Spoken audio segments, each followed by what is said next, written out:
in 2009, I released an EP. EP is like 3 tracks. Yeah, I know. One of them with a female singer, one of them with a male singer, one of my singers, and then one with myself. I wanted to put it out in the market and see what happens, see if anybody comes, what the result is, Yeah. you know. So I put it out, and we had some licensing requests coming in. And the first one came from a company in Greece. And they sent a licensing request, and then my label manager looked at it, and then she knew it was the one I was thinking. She sent it to me. I took a look at it. I said, "Can you ask them? Send another mail. Ask them which one are they looking for?" Because I wasn't sure. I wanted to be sure, and they came back with an email. We want the one with the big voice. Something is working somewhere, you know. So, and then on the back of that, I make some more records. Because the good thing was, like, I'm quite prolific as a songwriter. That's what I was doing before. Yeah. Everything you hear, I did everything. On Casablanca, I wrote everything. I played the guitar. I played everything. I wrote the song, lyrics, words, everything. Yeah. Yeah, I wrote Casablanca actually last year, before we went to South Africa. But I was thinking of, but I left it. I sang it a bit in the studio, and I left it.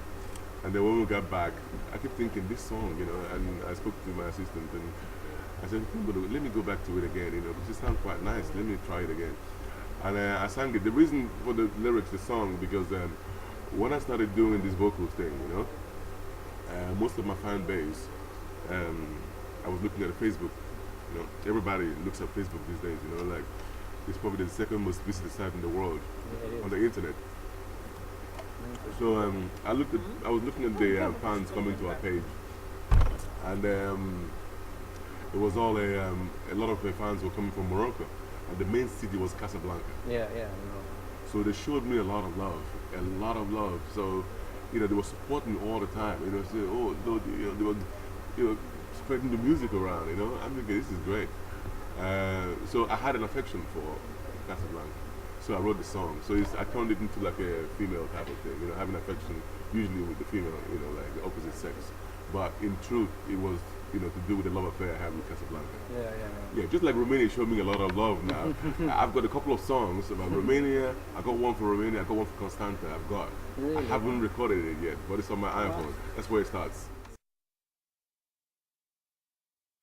For me, I want the crowd to feel it, to be part of it, you know, because if they can sing along, that's great, you know, then we can have a good time.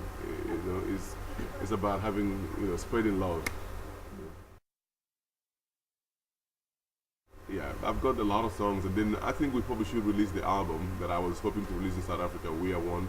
Maybe once I get back to London, we release it out, you know, and then have everybody, you know, enjoy that. Then next year, then we'll come with another album, which probably will be quite heavily influenced by Romania, because I'm here a lot. Okay. Yeah, I think so. Yeah, the production will be a little bit different, but I think, yeah, we'll bear in mind what's happening in good old Rome. Okay, that's quite nice. Yeah.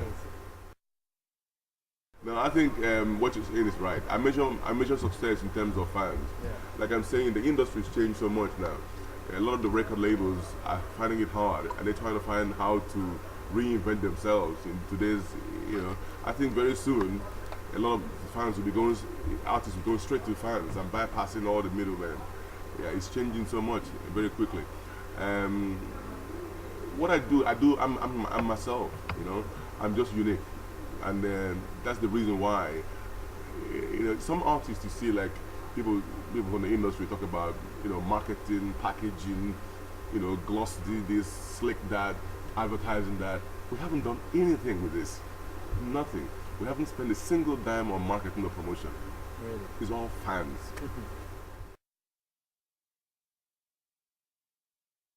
In terms of idols, my idols are guys from the old school.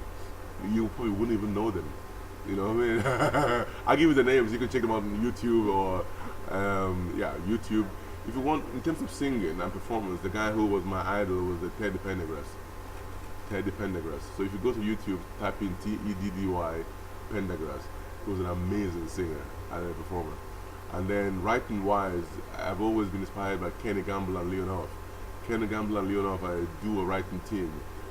From Philly, they had the Philadelphia label from Philly Records, and they were accountable for 250 top top 50 records in the Billboard charts. 250.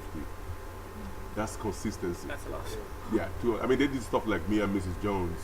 They did stuff like, they did so many songs you hear now, Yeah, but yeah. you wouldn't even know.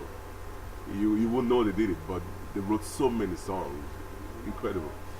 I love consistency. It shows you that somebody's got talent. Not today, gone tomorrow. Ideal woman, she has to be tall. She has to have a lot of intelligence so we can have a conversation. That's it. That's it. Not too tall, but not too tall. But I mean, intelligence. I love people who are clever. If I had to be a superhero, what am I, Superman, man? I'd be Superman, man, flying around and rescue people. That's quite good. I love that.